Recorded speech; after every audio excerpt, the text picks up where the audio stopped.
I know we was walking through Chester, Northern Rock, and I know that was one of the major institutions that took a massive blow. You want to explain what happened here in UK? Northern Rock was a building society based, as the name implies, in the north of England, and it wasn't rock solid. 2008, it became the first of the institutions to go down the pan, and it really kicked off the financial crisis. Since then, as you know, we've had one disaster after another as the whole lot unravels. But Northern Rock is pretty much where it started.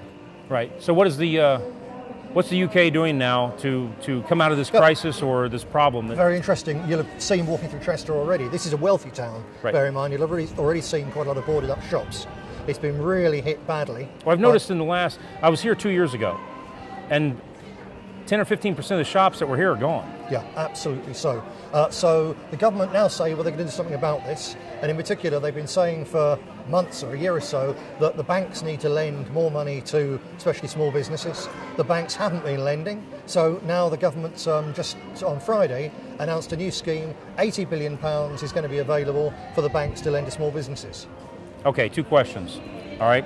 First, how much is the administration going to get to lend this money? And second, it kind of sounds too good to be true. Isn't that probably what maybe should have been done in the first place? Or instead of going to the multinational corporations, the big banks, to where they could just take it out, now it's gone, now they're having to do it again?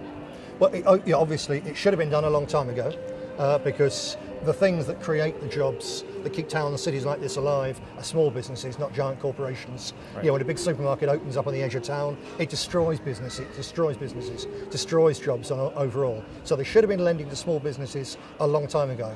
But the problem with this scheme, essentially it's a scam.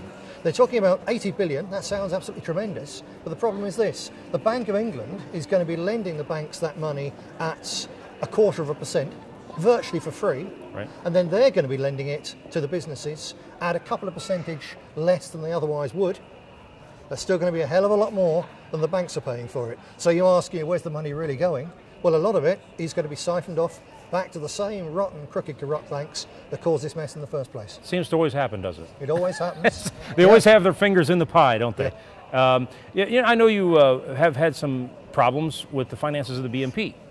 And I know you've got some news to tell me. You got a big smile on your face, and you haven't told me yet. So what is the news with the BNP and the finances? Well, the news is that last year we turned around a £400,000 loss the previous year into an operating profit of over 200,000.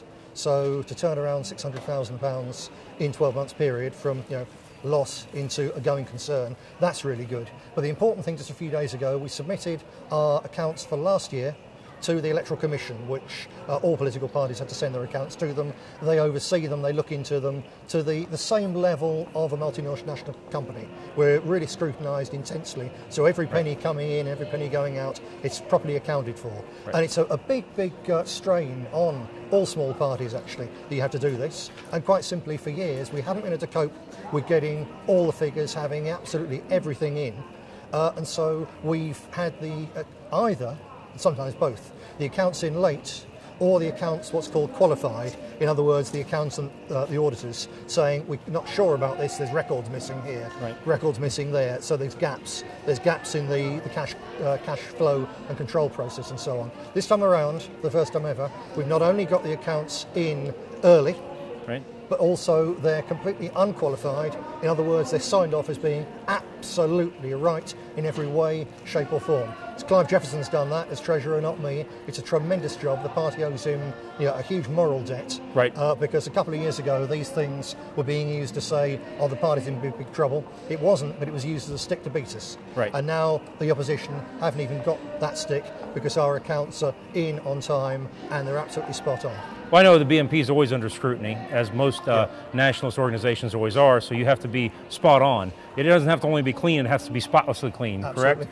And now, as I would say, but you're already a political party, why don't you run the country? Because if you've taken a party that was in a shambles, not the party was in a shambles, but the finances seem to be, and you've turned it around within a year's time, basically, to where it's running profitable now, and everything's paid for and moving ahead properly, I would say, why don't you run the country? But I guess you're heading there anywhere. You're trying, right? Well, so it's a political party. To be fair, those problems arose on my watch because of the speed the party grew. Right. And I did promise a couple of years ago that they'd be cleared up on my watch, and they have been. Right.